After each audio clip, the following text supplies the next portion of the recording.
Today is chicken processing day. We moved all of our Cornish cross meat birds from the chicken tractor to our chickshaw. Transported them over to our processing area.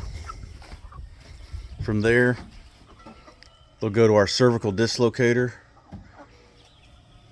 From there, they'll go to our scald pot, which we want between 150 and 160. From there, they'll go to the plucker. From there, they'll go to this table where we'll take the feet heads and guts. They'll go on to this cooler, which has a vinegar ice bath in it. They'll sit in here for about a half an hour.